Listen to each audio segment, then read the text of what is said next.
Эртең шайлоодо бүтүн Кыргызстан саясий партиясына жана анын ичиндеги талапкерлер үчүн кантип добуш беребиз? Өтө деле татаал эмес. Шайлоо участкасына барып, ID карт же загран паспортуңузду көргөзүп, бармак издериңизди текшерткен соң сизге 2 бюллетень берилет. Биринчиси сиздин округуңуздан бир мандаттуу мажоритардык система менен бараткан талапкерлердин тизмеси. Бул жерде эч кандай татаалдык жок. Кайсыл талапкерди колдосоңуз, ошол талапкердин аты жөнү жазылып турган туштагы чарчы ичине галочка сызып койсоңуз эле бүттү. Биринчи бюллетень даяр болот. Болгону абайлаңыз, сиз сызып жаткан галочка чарчы квадраттан сыртка чыгып кетпеши керек. Экинчиси болсо, партияны жана партиянын ичиндеги талапкерди тандоочу бюллетень. Мына ушул нерсени көпчүлүк татаал болуп калыптыр. Түшүнө албай жатабыз деп жатышат. Анчалык чоң маселе деле жок. Бул бюллетень 2 бөлүмдөн турат. Биринчи бөлүмүндө шайлоого бараткан 21 партиянын тизмеси. Бүтүн Кыргызстан бул тизмеде экинчи болуп турат. Демек, ушул бүтүн Кыргызстандын тушундагы чарчынын ичине галочка койсок эле, бүттү партияны тандаган болобуз. Эми экинчи бөлүмүнө өтөбүз. Экинчи бөлүмүндө талапкерлерди тандайбыз.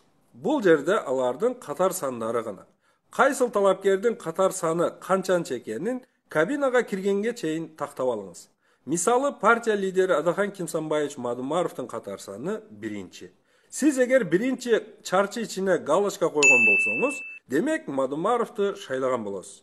Экинчи чарчы ичине галочка белгисин койсоңуз, Исхак Абсаматович Масалиевке добуш берген болосуз. Мына ушундайча ыкма менен каалаган талапкериңизди тандасаңыз болот.